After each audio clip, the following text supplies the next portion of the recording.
तो करते हैं आज का दिन शुरू अपनी ब्लैक कॉफ़ी के साथ में। सबसे पहले आज अपन चलेंगे आईसीयू में, क्योंकि आईसीयू में हमारी एक सीरियस पेशेंट एडमिट है। कल जब वो आई थी उसकी प्लेटलेट थी 52,000।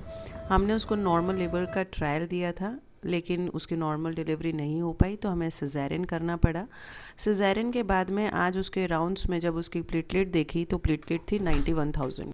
जब पेशेंट को थ्रोम्बोसाइटोपेनिया होता है तो चाहे डिलीवरी हो जाए, बाद में रिकॉर्ड रखना बहुत ज़रूरी है।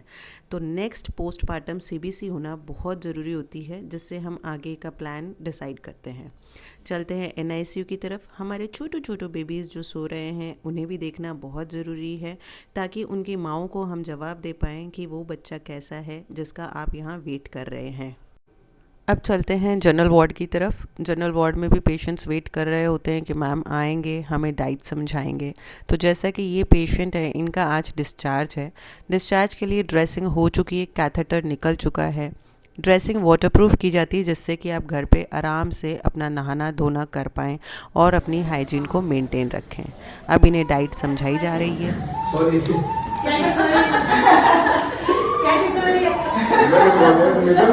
अगर मैं जोश में नहीं आती तो प्लेटलेट टाइम पर नहीं आती। बहुत सही है। हाँ, 2 बजे का लगेगा, 8 बजे की। और भी दर्द चालू बच्चों नीचे को नहीं आवे। इमरजेंसी में आपने स्टेप लेना पड़ जाए, आपने प्लेटलेट को आप क्यों फोन कर आप हाथ में लगा सकते बाद में थोड़ी सुई लग रही है, जरा जोश में आया। अब मैं आपको बताती हूँ कि यह चल क्या रहा है। एक्चुअली जो उषा पेशेंट है जिसकी प्लेटलेट कम थी, ये उनके पापा हैं। कल रात में 8 बज गए, 2 से 8, लेकिन प्लेटलेट्स नहीं आई, एसडीपी नहीं आई। तो मैंने इन्हें स्ट्रांगली बोला कि सर आपको कैसे भी करके एसडीपी लानी होगी। आप और डोनर्स बुलाइए, जिनकी वेन नहीं मिल रही है उनसे अपन उम्मीद नहीं कर सकते हैं। तो सर ने बोला कि मैडम आप ऐसा करो, हमारी तो छुट्टी कर दो।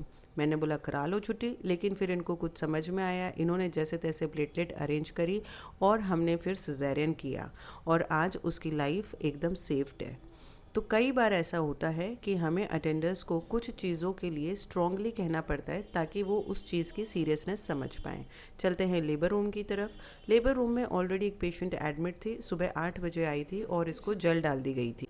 पेशेंट को पेन्स अच्छे थे तो मैंने सोचा पीवी करके देख लेते हैं, लेकिन प्रोग्रेस ज़्यादा नहीं हो पाई थी। सुबह जितना था उतना ही, अभी 1 फिंगर लूज़ था। देखते हैं उसकी अटेंडर की तरफ तो पहचान में आता है, अरे मैंने बोला आपको तो मैंने बहुत अच्छे से देखा है, बहुत अच्छे से जानती हूँ।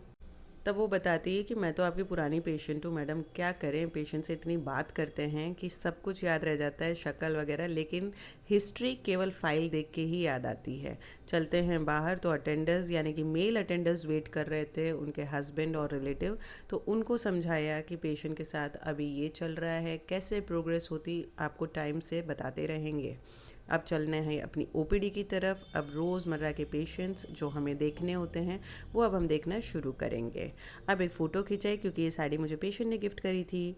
फिर आते हैं पैप्समियर की तरफ। पेशेंट्स का पैप्समियर लिया। पैप्समियर बहुत ज़रूरी स्क्रीनिंग टेस्ट होता है सर्वाइकल कैंसर के लिए, जिससे हमें पहले से बीमारी का पता चल सकता है। चलते हैं कोपटी निकालने की तरफ। एक पेशेंट की कोपटी निकाली। अब है इलेक्टिव ओटी का टाइम। यहाँ पे हम टीएलएच करेंगे, यानी कि दूरबीन से बच्चेदानी का ऑपरेशन, जो कि एकदम बढ़िया हुआ, पेशेंट एकदम ठीक थी। इसके बाद जिस पेशेंट को हमने सुबह जेल डाली थी, रात के 8 बज गए, कोई प्रोग्रेस नहीं हुई, तो हमें सिजेरियन की तरफ जाना पड़ा। Bye bye.